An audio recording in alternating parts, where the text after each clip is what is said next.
आचार्य श्री के पास डोंगरगढ़ में जब चर्चा हुई तो आचार्य श्री कहने लगे नहीं, इसका कोई महत्व नहीं।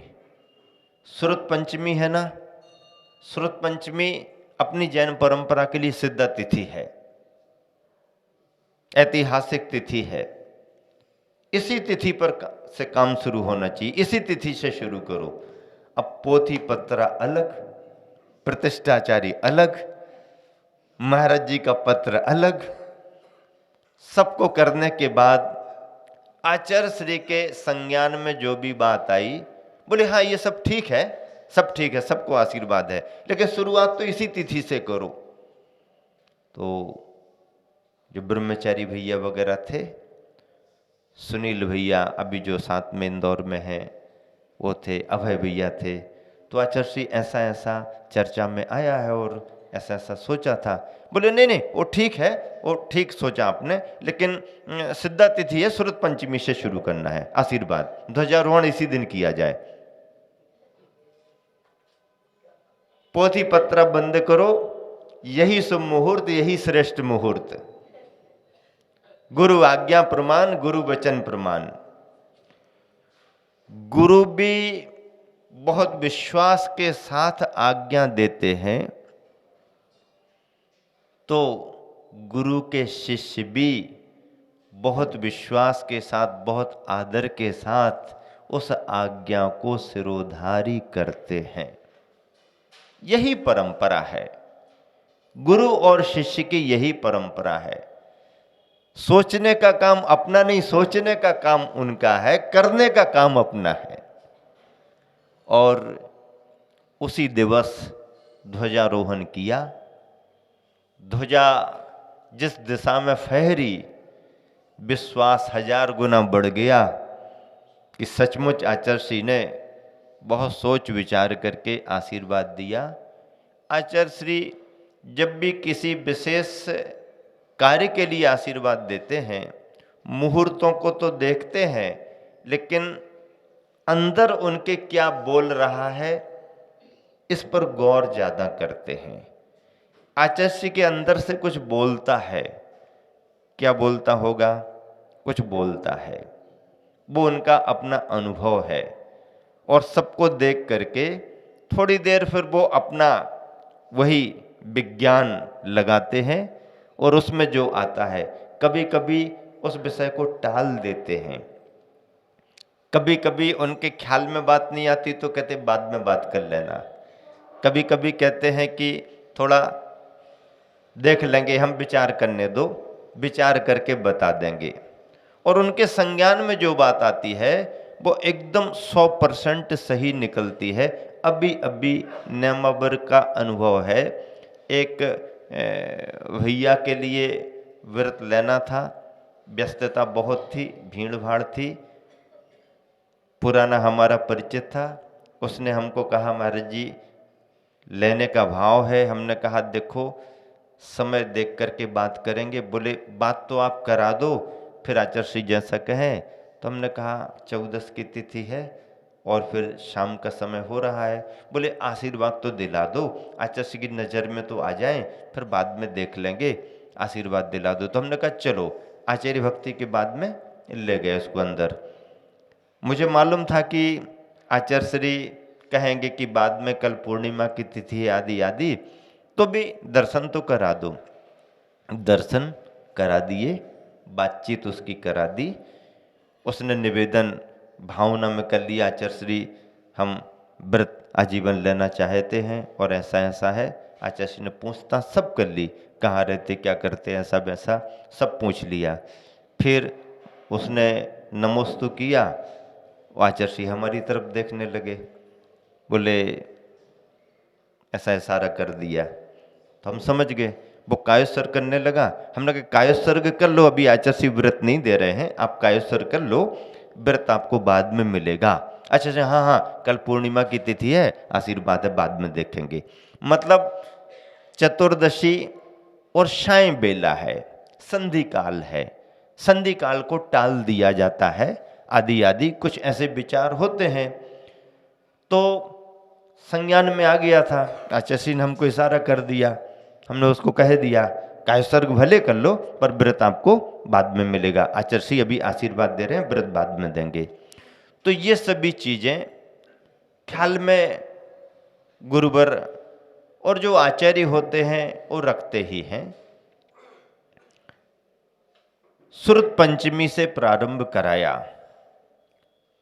और पंच कल्याणक जिस हिसाब से संपन्न हुआ, जिस प्रभावना के साथ समाज अत्यंत प्रसन्न रही और समाचार आचार्य के पास भी सभी पहुंच गए। तो कई बार जो बात हमारे तुम्हारे ख्याल में नहीं आती है वो आचार्य श्री के ख्याल में आ जाती है, और उनके ख्याल में आने का मतलब है कि तुम्हारा भला होने वाला है, तुम्हारा भविष्य उज्जवल होने वाला है। अभी यहीं की समाज आचार्य श्री के पास इंदौर गई थी। आचार्य श्री आशीर्वाद दो, कमेटी शिलान्यास कराना है संत भवन का। तो आचार्य श्री ने तो सुन लिया, अब ध्यान लगाया। अपन तो यही कहेंगे ना कि ध्यान लगाया, विचार किया क्या उत्तर दें इनको, क्या समझाएं इनको। तो जो भी आचार्य श्री के ख्याल में आया उन्होंने इतना ही कहा कि ये तो सब ठीक है, फिर मंदिर का क्या होगा। इसका मतलब यह है कि मंदिर पर आचार्य श्री का पूरा ध्यान केंद्रित है। अभी हथकरघा वाले भैया दीपक जी हमको कह रहे थे, महाराज जी आपने इनको कुछ कहा नहीं क्या? हम 2014 से खाते गांव वालों को प्रेरित कर रहे हैं, सभी महाराज जी भी प्रेरित करते हैं, आपने इनको कुछ नहीं कहा। हमने कहा कहने को तो हमने बहुत कुछ कहा है, लेकिन खाते गांव की फाइल जो है ना वो ऊपर के कोर्ट में है इसलिए हमारे तुम्हारे कहने का कोई वो नहीं है, कहने का काम भी नहीं है, क्योंकि फाइल ऊपर के कोर्ट में है और खाते गांव की समाज डायरेक्ट सुप्रीम कोर्ट से काम कराती है, नीचे के कोर्टों का कोई काम नहीं। और बात सही भी है। देखो, जिस समाज का समर्पण इतने बड़े गुरु के प्रति रहा है, तो इतने बड़े गुरु का आशीर्वाद भी उस समाज को हमेशा अंदर से ही रहा है। और इस बात का अनुभव आपने नेमावर में भी किया होगा, और उससे ज्यादा अनुभूति आपको इंदौर की हजारों लाखों की पब्लिक में हुआ होगा कि नजर यदि पड़ गई और आप दिख गए तो वो मुस्कुराहट नेमावर की सेवा की वहां पर दिख जाती है, मिल जाती है।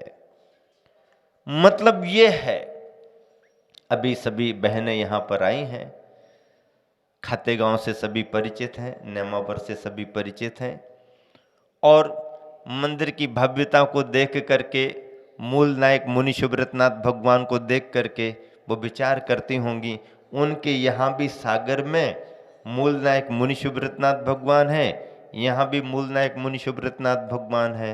और उनका कहना भी है, हमका भी कहना, सबका भी कहना है कि मुनि सुब्रतनाथ भगवान यदि आपके मूल नायक हैं तो फिर तो आपको चिंता करने की कोई जरूरत ही नहीं है।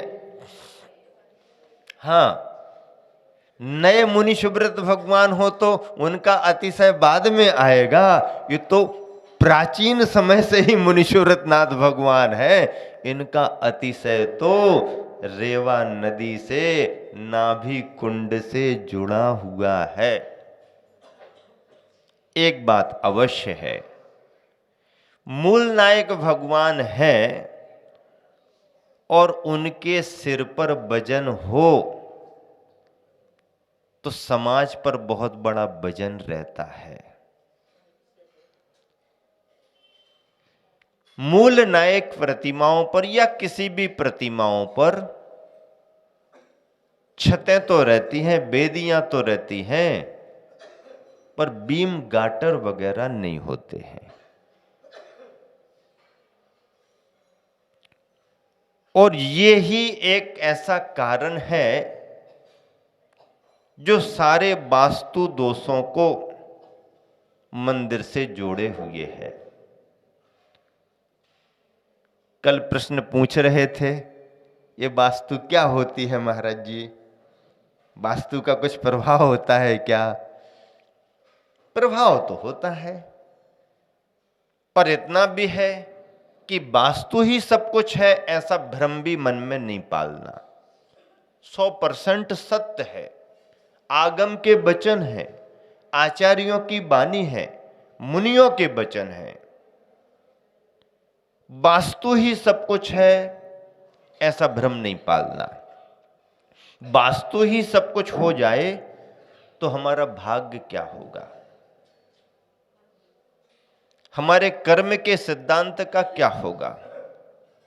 तीर्थंकरों की वाणी में आया हुआ कर्म और भाग्य, उसका फिर महत्व क्या रहेगा? वास्तु ही सब कुछ है तो फिर हमारे अच्छे बुरे करने का कोई मतलब नहीं। तो फिर वास्तु कुछ नहीं है? नहीं, ऐसी बात भी नहीं है। वास्तु का भी अपना स्थान है, क्योंकि कर्म की तीव्रता मंदता में द्रव्य क्षेत्र काल का भी प्रभाव पड़ता है। द्रव्य की तीव्रता मंदता में, भाग्य की, कर्म की तीव्रता मंदता में द्रव्य क्षेत्र काल का प्रभाव पड़ता है। हमारे परिणाम स्थान विशेष पर अलग होते हैं, समय विशेष पर अलग होते हैं, सानिध्य विशेष पर अलग होते हैं। किसका सानिध्य है, कौन सा स्थान है, कौन सा समय है, बहुत फर्क आता है। घर में बैठा व्यक्ति चिड़चिड़ कर रहा है, किसी की सुनने को तैयार नहीं, सुबह से यहां वहां की बातों में लग गया, उसके साथ कोई दूसरा बैठा है, उसकी वजह से उसको हो रहा है। समय बहुत अच्छा था लेकिन स्थान उसको अनुकूल नहीं लगा, स्थान अनुकूल था, सानिध्य अनुकूल नहीं बैठा, और किसी ने उसको समझाया, चलो यहाँ क्या कर रहे हो, जरा देखो तो मंदिर में शांति धारा हो रही है, सब जन पहुंच गए, तुम यहाँ बैठे ये सब गड़बड़ कर रहे हो, चिड़चिड़ कर रहे, चलो तो थोड़ा। 2-4 बार समझाने से उसका मन हो गया, आकर के बैठ गया, सब भूल गया, मन लग गया। कर्मों की जो तीव्रता आने वाली थी, स्थान बदलने से, सानिध्य बदल जाने से वो तीव्रता मंदता में आ गई। जो क्रोध का परिणाम बन रहा था, स्थान बदल जाने से, वातावरण बदल जाने से भाव बदलने लगे, और क्रोध का भाव यहां आकर के प्रसन्नता में बदल रहा है और धर्म की प्रभावना से जुड़ने लगा। द्रव्य क्षेत्र काल का महत्व है, परिणामों में परिवर्तन आता है, पर सानिध्य संगति वैसी मिल जाए तो, कई बार मिलने के बाद भी परिवर्तन नहीं आता है, उसकी प्रचुर मात्रा में तीव्रता हो, तीव्रता बहुत हो तो सानिध्य भी कुछ नहीं करा पाता है, लेकिन जब भी कुछ कराएगा तो अच्छा सानिध्य, अच्छा निमित्त ही करा पाएगा। इसीलिए इन सब चीजों का महत्व है। तुम्हारे सिर पर यदि कोई वजन हो तो तुम्हारा मन, मंदिरों की वास्तु होती है, वेदियों की वास्तु होती है, प्रतिमाओं की वास्तु होती है, हर चीज की वास्तु होती है। वास्तु के हिसाब से हमें विचार करना पड़ता है, वास्तु के हिसाब से हमारे को प्रतिष्ठाएं कराना पड़ती हैं, वास्तु के हिसाब से संरचना बनाना पड़ती है। ठीक है, इसका महत्व है, लेकिन यही सब कुछ है सो ऐसा भी नहीं है। हमारा भाग, हमारा पुण्य पाप भी, कर्म महत्वपूर्ण होता है। और ऐसे भाग्य को बदलने के लिए द्रव्य क्षेत्र काल का निमित्त होना बहुत जरूरी है।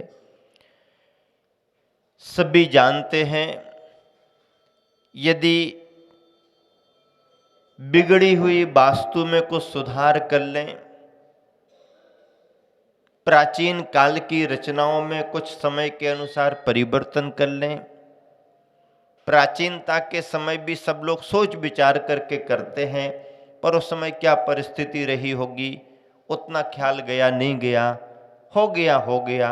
और यदि समय रहते उसमें कोई परिवर्तन हो जाता है तो उसके परिणाम भी सकारात्मक परिवारों को, समाज को मिलना शुरू हो जाते हैं।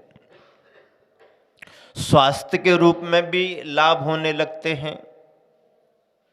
शिक्षा के क्षेत्र में, व्यापार के क्षेत्र में भी लाभ होने लगते हैं। किसी भी तरह के कोई व्यवधान आ रहे हों सामाजिक तौर पर, पारिवारिक तौर पर, वो भी दूर होने लगते हैं। और आर्थिक दृष्टि से भी हमारे लिए व्यवस्थित सब कुछ होने लगता है। यह सबका प्रभाव सबसे ज्यादा मंदिर से। तुम्हारे घर की वास्तु तुम्हारे लिए होगी, पर समाज के लिए उसका कोई नहीं, उस परिवार को। लेकिन मंदिर की वास्तु का प्रभाव सारी समाज पर पड़ता है।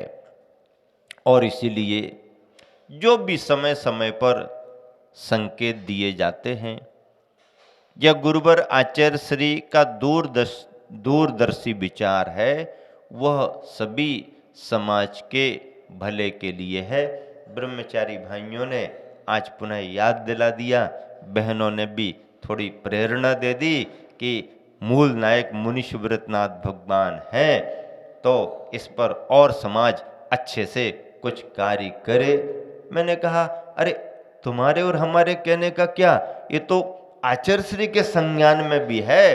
और इसलिए तो उन्होंने कहा कि ठीक है, अभी बाकी कार्यों के लिए रुको, सबसे पहले मंदिर के कार्य को संपन्न करना है। और समाज मन बनाए, शीघ्रातिशीघ्र गुरुवर का आशीर्वाद ले और इस कार्य की शुरुआत करे।